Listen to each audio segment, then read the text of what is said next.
Hey guys, welcome back to my channel. My name is Nicole Maston and I'm so excited to have y'all here today. If you're new here, I'd love to have y'all stick around. I post anything from motherhood to homeschooling to home DIYs, and I really try to zero in on encouragement for homeschooling. I feel like it's just one of those things that it takes a village, and it's nice to hear from other moms going through, the same walk of life that you're going through. So if any of that resonates with you, I'd love to have y'all click that subscribe button. And today we are actually baking a cake for our 100th day of school. And I thought it'd be the perfect time to chat with you guys about how I'm planning our 2026-2027 homeschool year.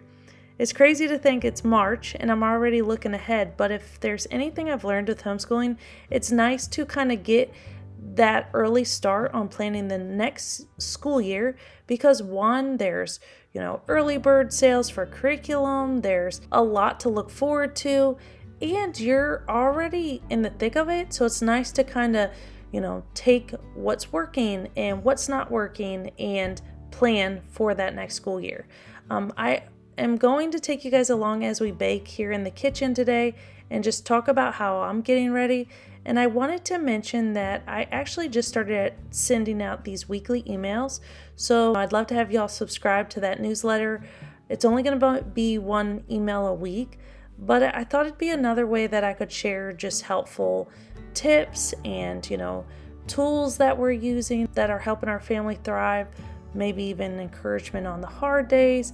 And so if that sounds like something you'd be interested in, I'll put the link in the description so you guys can check that out. And I plan to send them out on Fridays. We'll see how that goes. So I'll actually be sending the first one out tomorrow if you're watching this in real time. All right, guys, so let's dive into this video. Like I said, we're celebrating our 100th day of school. So this isn't our typical school day, but I wanted to take you all along as I get to, bake a cake with my kids and just kind of share with you guys how we're doing this for next year. So tip number one is I love to start with the big picture. So I always start by just looking at that bigger picture for the year to come. What are our learning goals? What subjects or skills do I want my kids to grow in? And this really helps me decide which curriculum we're going to focus on and how I'm going to shape those daily rhythms to fit that.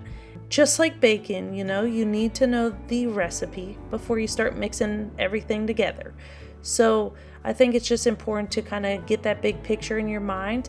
And for me, I just kind of use my notepad and jot ideas down and things I want to see. Maybe I'm focusing on more interest-led learning, so I want to jot those ideas down.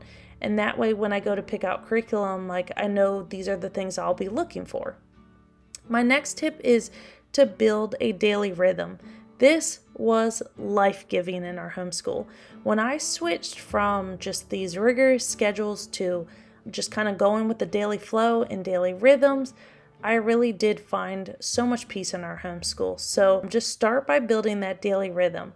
For us, our mornings are so sacred. It's usually for when we do our Bible and breakfast and then morning baskets, which actually this year we switched to a learning cart and my kids have their books on the cart. But before, I actually had little morning baskets for each of them. So you could honestly pick or choose whatever works for you. I just got sick of having the basket clutter on my counter, so we switched to a school cart. And then we save our afternoons for the core subjects.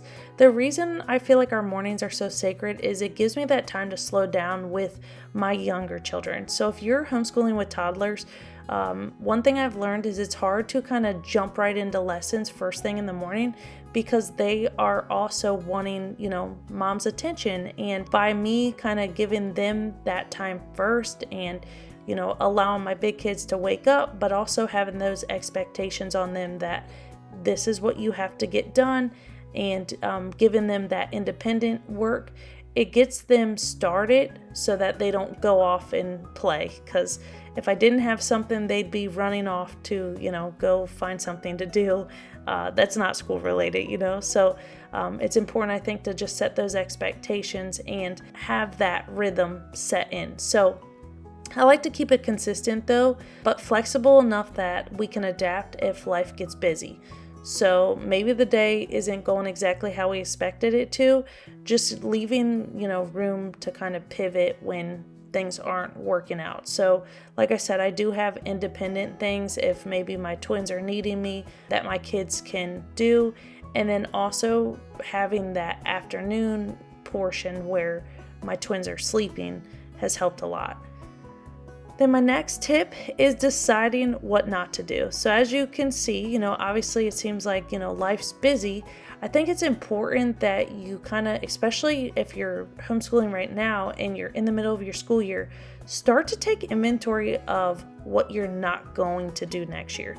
Maybe you already have purchased the curriculum and maybe it's not bringing joy, or maybe it's just taking too much time and you don't see it really moving the bar forward for your kids.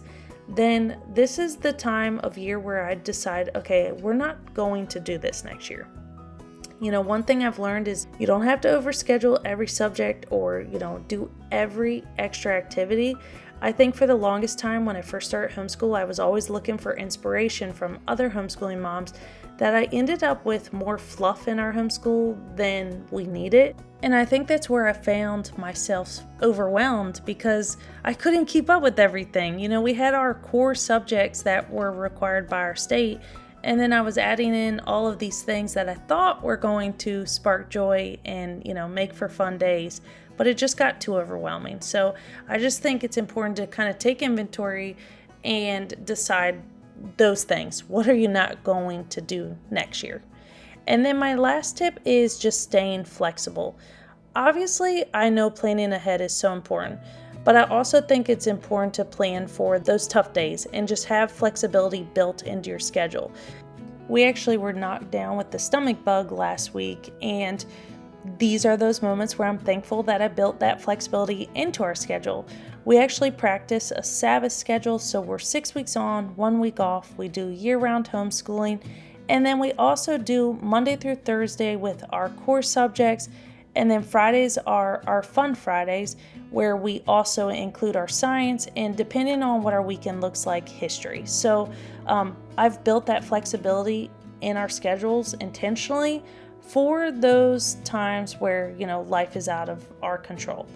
So those are my tips for y'all today, looking ahead to this next school year. I'd love to hear from y'all in the comments. What are some tips you guys have for other homeschooling moms, or what are some things you've done that have helped y'all plan your next school year? Next video, I'm actually going to be sharing a full curriculum haul and our picks for the next school year. So if you're looking for ideas or inspiration for your homeschool, you're definitely not going to want to miss that video. And just remember, you guys can plan intentionally, keep it flexible, but don't forget to celebrate the little wins along the way. Whether it's, an imperfectly baked cake for the 100th day of school, or it's just a day filled with learning, those moments are what matter, y'all. So thank you for joining today. I hope these tips were helpful, and don't forget to subscribe, hit that bell, and I'll see y'all in the next video.